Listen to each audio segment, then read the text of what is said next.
Kita akan membaca bagian sabda Tuhan dari 1 Petrus 3 ayat 8 sampai yang ke-12 dengan tema keagungan karakter Kristiani.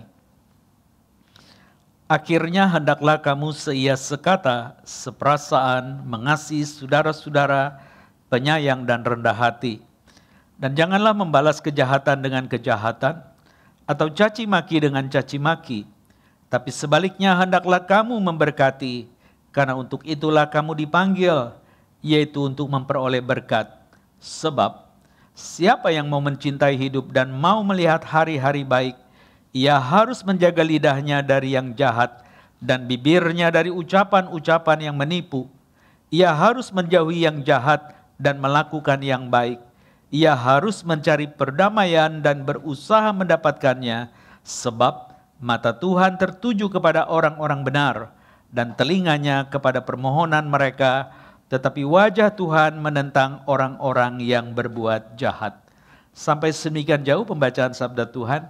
Yang berbahagia adalah mereka yang mendengar dan yang memelihara di dalam hidupnya. Haleluya. Shalom Ibu Bapak. Saya minta satu kutipan dimunculkan sehingga kita bisa mendapatkan gambaran tentang apa yang disebut dengan karakter. Dikatakan karakter itu adalah sebuah kuasa, hal yang berdaya. Dan karakter dikatakan tidak dapat dikembangkan dengan mudah dan tenang. Hanya melalui pengalaman, ujian, sekaligus penderitaan, maka jiwa orang itu dikuatkan, visinya dicerahkan, ambisi diberikan ilham, dan sukses itu akhirnya diraih. Kutipan ini menolong kita punya paralel pengalaman dengan 1 Petrus 3. Tepatnya surat 1 Petrus. Karena orang-orang Kristen yang terserak karena aniaya dan derita di Yerusalem sehingga mereka tersebar. Dan bagaimana untuk mendorong mereka untuk tetap mempunyai iman sejati. Dan bagaimana mereka juga tahu tujuan akhir hidup mereka. Bahwa memiliki keagungan karakter Kristen itu bukan sesuatu yang datang semalam, tapi sepanjang hidup. Namun dikatakan dalam kutipan ini diingatkan, kalau karakter itu adalah sebuah power, kuasa, maka kuasa itu harusnya membentuk kita. Dan dikatakan bahwa kuasa itu tidak dapat dikembangkan di dalam suasana yang mudah dan tenang, tidak bisa. Tapi ketika Anda dan saya mengalami pencobaan, penderitaan, barulah jiwa itu dikuatkan. Dan pada gilirannya kita tahu kemana kita mau pergi karena dicerahkan. Lalu kita terinspirasi. Sehingga ambisi itu tidak liar. Untuk apa? Sukses itu diraih. Nah pertanyaannya, surat ini tujuannya kemana? Sudah barang tentu tujuannya adalah beriman kepada Yesus yang menyelamatkan. Penderitaan dianggap sebagai penghalang untuk seseorang itu tidak mencapai sasarannya. Maka terus-menerus ditambahkan. Lalu bagaimana ini mengatasinya? Petrus yang mengalami penderitaan, yang mestinya dia tidak selamat barangkali kalau Tuhan tidak pulihkan melalui kuasa kebangkitan. Dia coba menata ulang pengalaman itu dan dia menulisnya. Nah di dalam bagian itu dikatakan, kalau begitu, ya dia bilang, akhirnya hendaklah kamu seia sekata, seperasaan. Di dalam catatan saya, tentang seia sekata dan seperasaan itu, menggunakan kata homopron di dalam istilah Yunani, yang lebih mau menegaskan tentang ide harmonis. Karena homopron dari kata homo dan friend itu itu menjelaskan tentang kesamaan. Friend itu saudara tahu pace, detak jantung, ya. Jadi waktu kita narik nafas, detak jantung itu kan beda sendiri ya. Kan tidak serta-merta ketika Anda tarik nafas, maka jantungnya juga ngikutin detaknya, enggak kan? Kalau Anda lagi nervous kan itu detaknya nggak karu-karuan, aritmia begitu ya. Lalu Anda coba tarik nafas, tetap aja dia debar-debar begitu ya. Nah, homofren itu sebenarnya mau mengatakan bahwa detak itu menjadi tenang. Menjadi sama. Sama dengan yang mana? Sama dengan tarikan nafasmu. Nah, nanti ketika Anda punya pace yang sama, ketika Anda tarik, tidak ada aritmia, maka dia punya tekanannya ya, itu dia tenang, normal. Mungkin kalau seperti saya, oke lah 120, 80 gitu ya, yang normal-normal. Kalau atas saya 130, 140, bawahnya 90, pasti muka saya sudah mulai menyeringai. Karena tekanannya tinggi. Nah, ketika saya bisa menjadi tenang, homofren itu, dia tenang. Wajahnya penuh damai. Bukan kepengen mati, bukan. Tapi betul-betul penuh damai seperti kalau Anda melihat orang mati gitu ya, tertidur dan tenang. Nah, Petrus ingin bahwa orang percaya yang sedang menderita itu mengalami detak yang seperti itu. Seia sekata, sepikir ya, ketika dia mengatakan dengan istilah seia sekata, maka dia mau mengatakan bahwa biarlah detak itu menjadi sama, mendatangkan harmoni. Dan ketika dia mengatakan seperasaan, dia menggunakan istilah sympates, ya, itu dari kata simpatetik, ya, simpatetik, yang sebenarnya mau menjelaskan tentang ide having a fellow feeling katanya. Jadi mempunyai satu perasaan yang sama dengan sekitarnya. Jadi misalnya, kalau Anda melihat orang sebelah Anda lah lagi susah gitu ya, lagi sedih.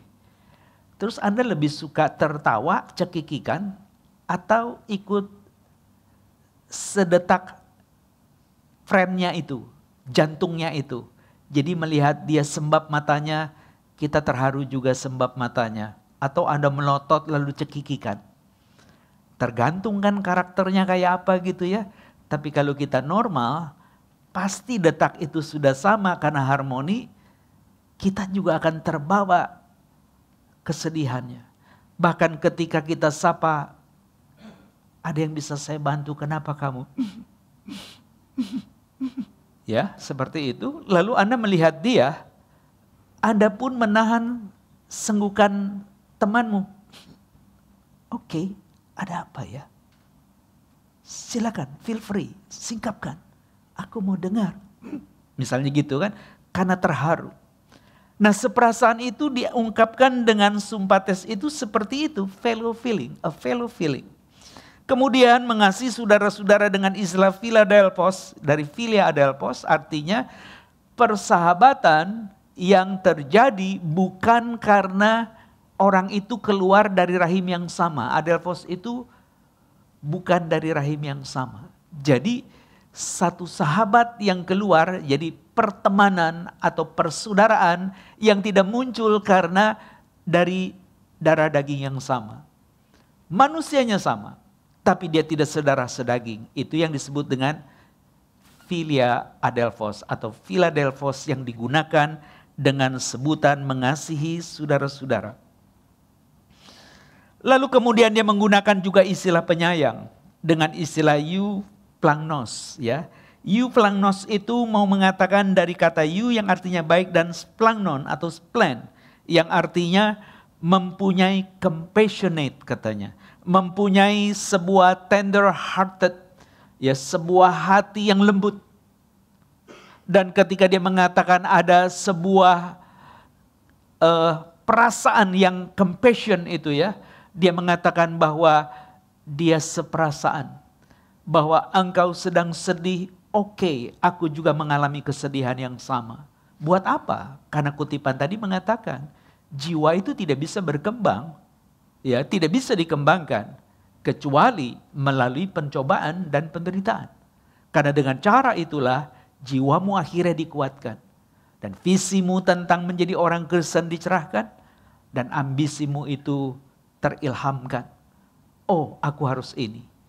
Dan ujung jalanmu, keberhasilan di genggaman kita.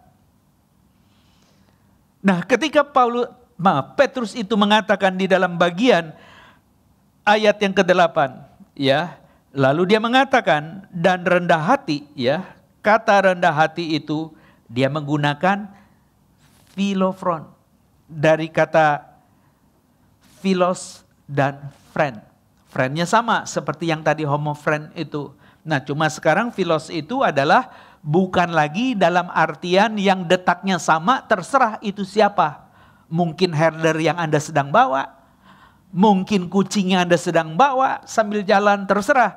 Tapi hari ini dengan istilah philos friend itu artinya yang jalan berdampingan itu sesama kita.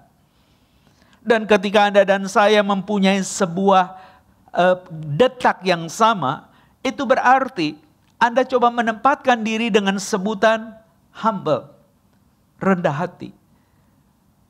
Tidak mudah loh saudara. Maksudnya begini, kalau Anda dan saya tidak punya sesuatu, jalan sama siapapun rasa aman ya. Halo? Tapi kalau Anda merasa lebih dari yang lain, lalu yang Anda nilai sesama itu di bawah Anda, kira-kira jalannya gimana ya? Enggak. Sebutlah ada orang yang uangnya banyak, yang satu bokeh, compang-camping, jalan. Kira-kira jalannya bisa tandem begini? Atau berjauhan? Kalau begini, ini yang punya duit, ini yang bokeh. Kalau begini yang bokeh di depan, ini yang punya duit. Jalannya begini, begini, atau begini? Yang pasti nggak begini kan, karena nyungsep itu. Dia jalan begini. Yang mana? Supaya Anda tenang, nggak terlalu grogi, nggak terlalu nervous ngeliatin saya. Yang mana? Halo? Jadi biasanya orang yang compang-camping dan bokeh itu lebih minder kan? Halo? Yang punya uang itu lebih superior. Tapi Anda perhatikan di dalam perjalanan umat manusia. Ada orang yang punya uang besar, tapi tidak merasa bahwa dia itu lebih bagus, lebih tinggi dari yang lain karena uangnya. Lalu tiba-tiba dia datang misalnya ya, ke Pak Jimmy ini. Pak Jimmy ini air masih baru, ini untukmu. Terima kasih. Tadi dia kena prank saya. Saya mau minum, saya colok, terus saya kasih dia, dia kaget. Kok kau yang mau minum kau kasih saya? Ini sebuah pengajaran. Supaya nanti kalau ngobrol, mana tahu tamu lagi mau minum tapi bingung minta kemana, lalu Anda beri. Kenapa? Memberi air seteguk saja surga upahnya. Ini saya ambil lagi karena nanti jadi ribet kalau saya mau minum. Hanya contoh. Jadi ketika orang yang punya uang itu memberikan contoh ke orang yang kurang punya uang, kira-kira yang gak punya uang itu perasaannya kayak apa? Halo? Pak Pendeta? Terharu. Kenapa? Saya minum ya. Jangan terlalu lama Pak, itu udah 21 menit. Ntar gak kelar. Mestinya dia ngasih, tapi dia yang melayani, tapi dia malah dilayani. Saudara, ketika Petrus mengambil istilah-istilah itu, dia sedang mengingatkan kepada kita bahwa sahabat sejati itu Kristus. Dan dia kepengen detak dia itu ditangkap oleh kita. Dan kita punya detak yang sama. Kenapa rendah hati jadi kesono?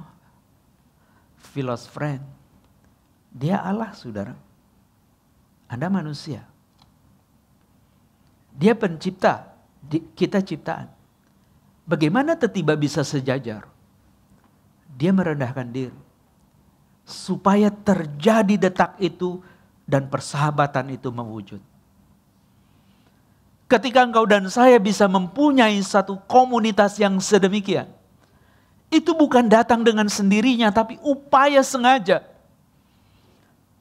Dan Petrus itu memanfaatkan bahwa penderitaan itu tidak dibuat-buat, tapi bagaimana kita memfasilitasi akan penderitaan itu sehingga jiwa kita itu dikuatkan. Kita paham kenapa dia menempatkan kita sebagai gereja yang harus menyampaikan kabar baik. Bahwa kita sudah dibawa keluar dari gelap kepada terang yang ajaib. Dia mau kita menyampaikan itu. Dan pada gilirannya kita juga sesudah melihat kenapa Tuhan menempatkan kita di dalam dunia yang penuh penderitaan. Dan akhirnya kita tetap menjalankan panggilan itu. Dan tidak terasa kita meraih keberhasilan itu. Dia mengungkapkan di dalam ayat yang pasal 2 sebelumnya, ya, ayat yang ke-19 dan 20. Sebab adalah anugerah jika seorang karena sadar akan kehendak Allah menanggung penderitaan secara tidak adil. Sebab dapatkah disebut pujian jika kamu sabar menderita pukulan karena kamu berbuat dosa? Tapi jika kamu berbuat baik dan karena itu kamu sabar menderita, hal itu adalah anugerah di hadapan Allah. Sebab untuk itulah kamu dipanggil karena Kristus telah menderita untuk kamu dan telah meninggalkan teladan bagimu supaya kamu mengikuti jejaknya. Dia sambung di pasal yang keempat, dikatakan di dalam ayat yang ke-16. Namun jika ia menderita sebagai orang Kristen, janganlah ia malu, melainkan hendaklah ia memuliakan Allah dalam nama Kristus itu. Jadi dengan kata lain, ketika visi itu dicerahkan, Petrus mau menyampaikan, penderitaan bukan karena dosa, tapi karena kita sebagai orang Kristen itu anugerah. Jadi bukan hanya keselamatan diberikan kepada dia, tapi penderitaan yang menjadi konsekuensi kita bertahan di dalam iman yang menyelamatkan itu. Akhirnya kita menderita, itu pun anugerah. Jadi maksudnya jangan berkeluh kesah. Nah kalau jangan berkeluh kesah, bagaimana Anda dan saya bisa melanjutkan dalam kerendahan hati itu? Perintah berikutnya, jangan membalas kejahatan dengan kejahatan atau caci maki dengan caci maki. Tapi sebaliknya hendaklah kamu memberkati, karena untuk itulah kamu dipanggil, yaitu untuk memperoleh berkat. Nah, ketika dia memakai istilah kita hadir itu untuk memberkati, bukan untuk membalas kejahatan, bukan untuk kembali mencaci maki, tapi memberkati orang yang berbuat jahat dan mencaci maki kita. Sampai di sini kita tahan memperlakukan sesama seperti itu? Belum tentu ya. Lanjutkan kutipan saya.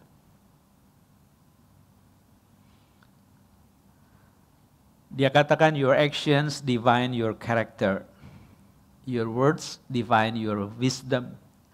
But your treatment of others defines real you. Dia berkata bahwa perbuatan-perbuatan Anda memberitahu, mendefinisikan karakter kita. Dan kata-kata kita itu mendefinisikan tentang bijaksana kita. Tapi bagaimana engkau dan saya memperlakukan sesama, itu mendefinisikan tentang diri kita yang sejati. Saudara-saudara, kenapa Anda dan saya dipanggil untuk memberkati? Kata memberkati itu eulogeo itu, ya. Bentuk kata kerja dari you yang artinya baik dan logos, kata-kata atau pikiran.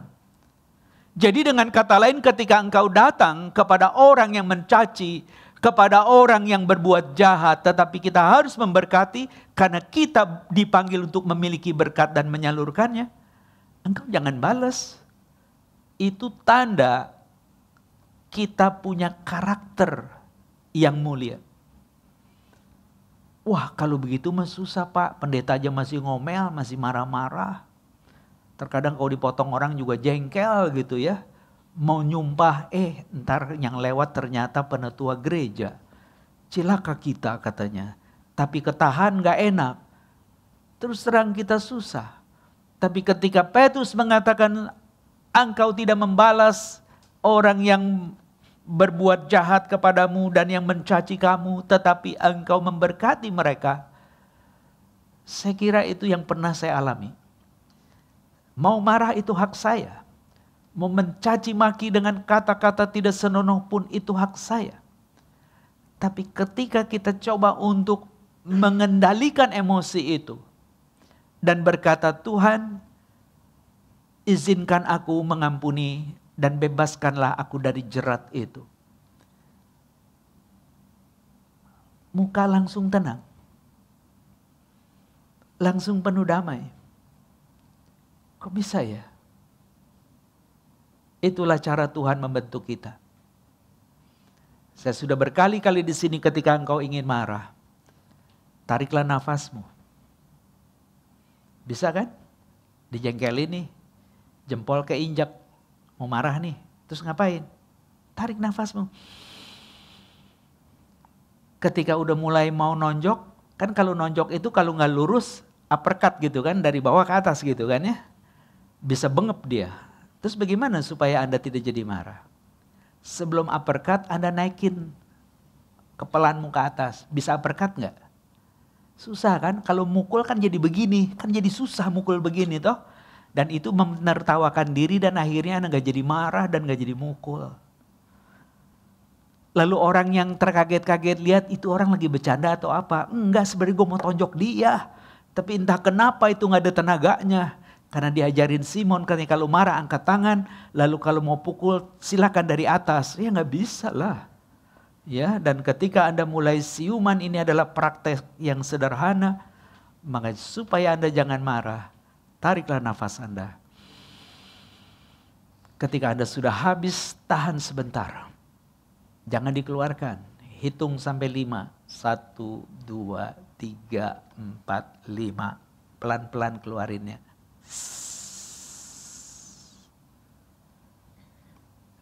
Wajahmu akan menunjukkan wajah yang tersenyum. Mau coba? Kalau mau coba, khotbah saya berkurang. Gak apa-apa juga kan? Kenapa? Karena dikatakan seterusnya, sesudah Anda dan saya tahu kenapa kita harus menjaga supaya memberkati orang. Tahu-tahu Petrus itu mengutip dari Mazmur 34, Ibu Bapak.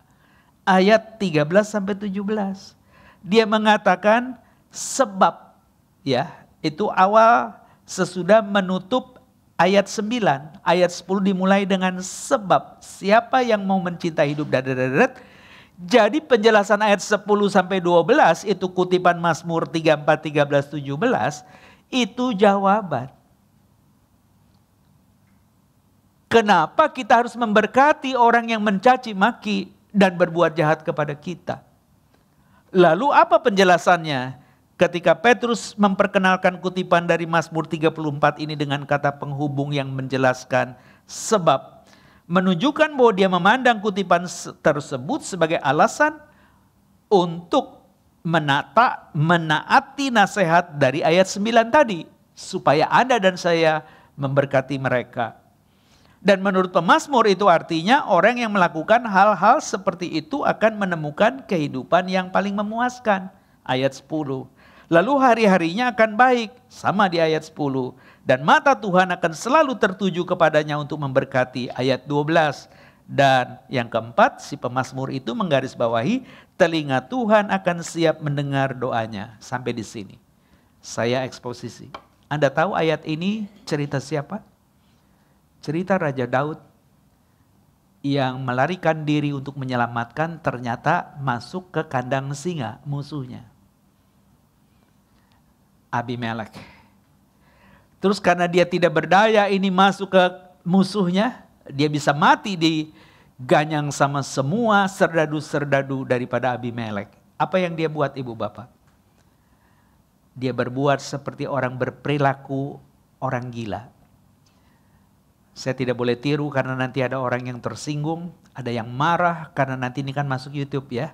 Tapi Anda bisa bayangkan ketika orang itu meleleh air liurnya dari mulut karena mulutnya miring-miring gitu.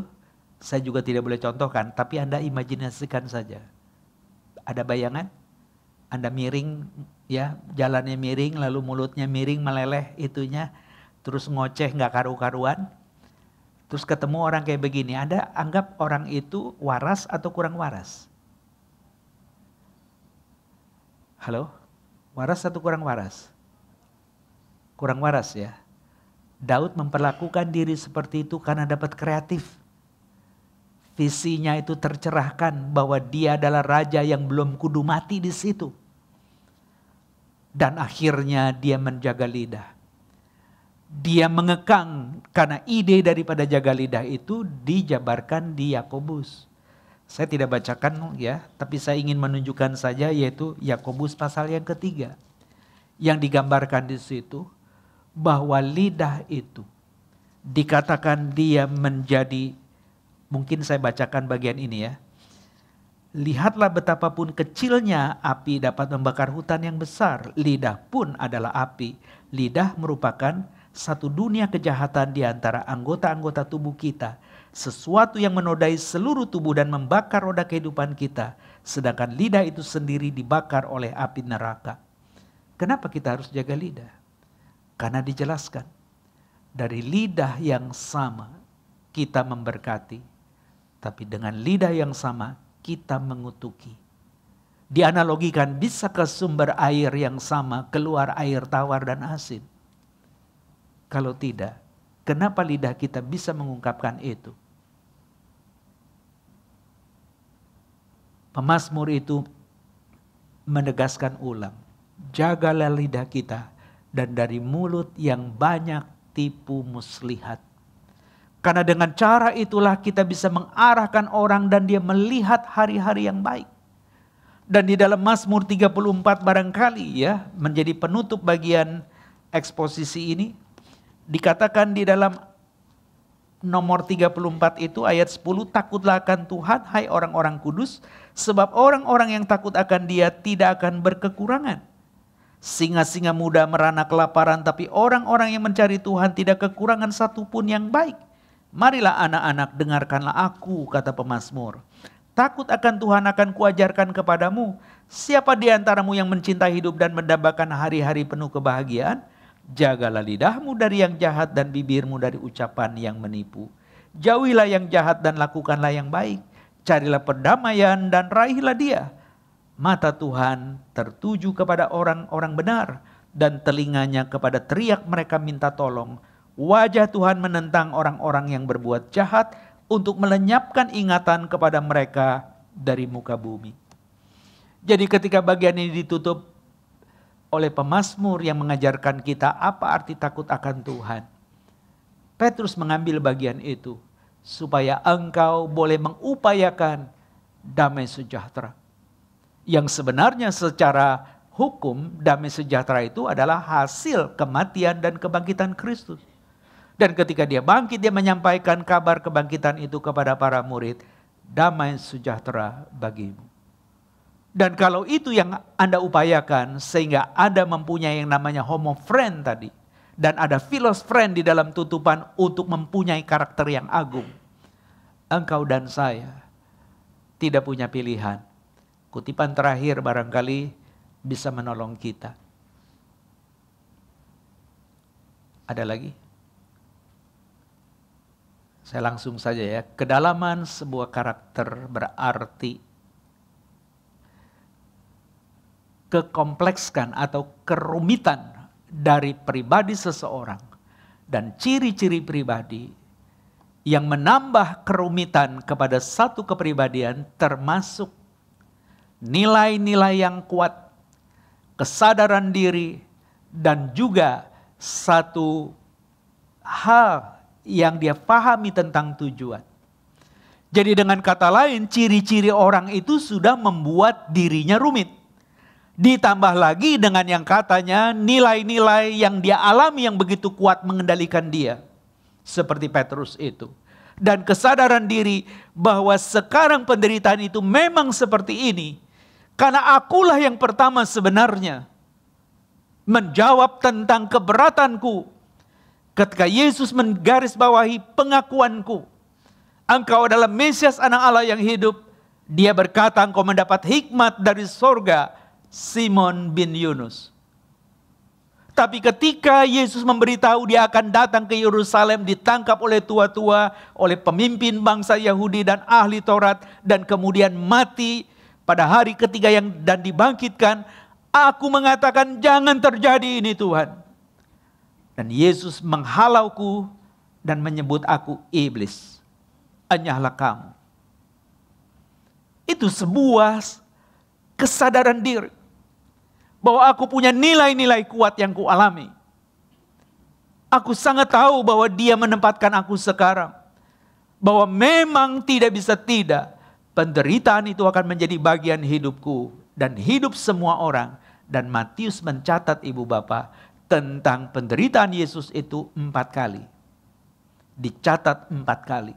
Jadi dengan kata lain ketika Petrus itu mengatakan jangan terjadi ini. Sebenarnya bukan supaya Yesus tidak memikulnya. Intinya jangan buat itu aku menderita. Tapi ternyata penderitaan itu adalah wadah untuk membentuk karakter Anda dan saya.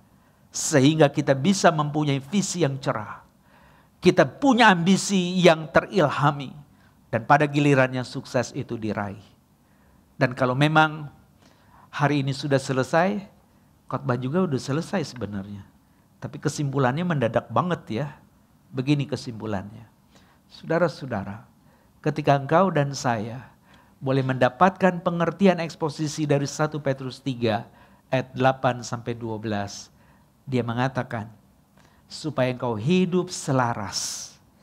Oleh karena itu, dia mengatakan di dalam keselarasan itu, ada bagian-bagian yang terus-menerus engkau upayakan, supaya engkau seia sekata, seperasaan, mengasihi saudara, penyayang dan rendah hati. Karakter itu harus Anda punya. Lalu ada triggernya, bila ada orang yang membuat engkau menderita karena dia berbuat jahat dan mencaci makimu, berkati dia. Kenapa? Karena engkau dipanggil untuk menerima berkat. Dan bagaimana berkat itu?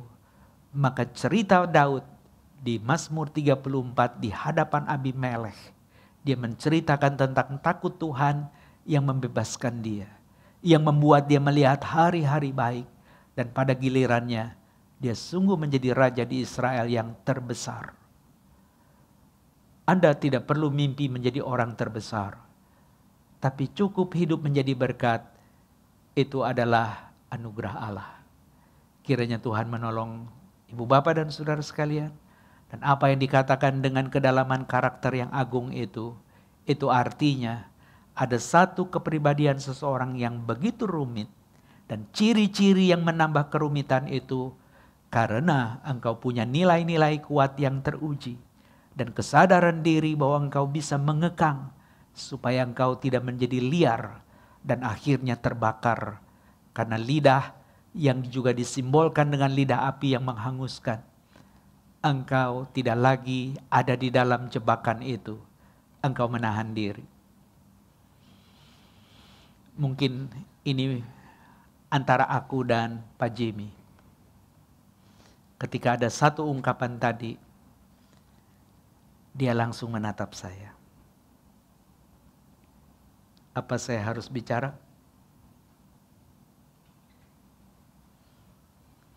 Anda tidak perlu tahu itu percakapan saya dengan dia. Tapi nilai-nilai yang ada di dalam itu akan menjadi ingatan. Bahwa kita menjaga lidah, kan kira-kira gitu ya Pak Jimmy ya. Supaya kita jangan sembarang ngomong, jangan meleset. Dan percakapan itu saya yakin Pak Jimmy pun tidak akan buka. Nanti kalau dia buka dia akan bilang, you tanya sama Pendeta Simon. Ceritanya apa? Biarlah ini menjadi misteri hari ini. Karena itu menjadi bagian supaya engkau punya kesadaran diri. Dan tahu tujuan hidupmu, a sense of purpose. Bahwa kita boleh mewarisi kerajaan surga itu melalui penderitaan yang menjadikan engkau mempunyai keutamaan karakter yang di dalam tema kita itu dikatakan keagungan karakter Kristiani. Kiranya Tuhan menolong kita. Mohon maaf 5 menit diambil waktunya. Kita berdoa.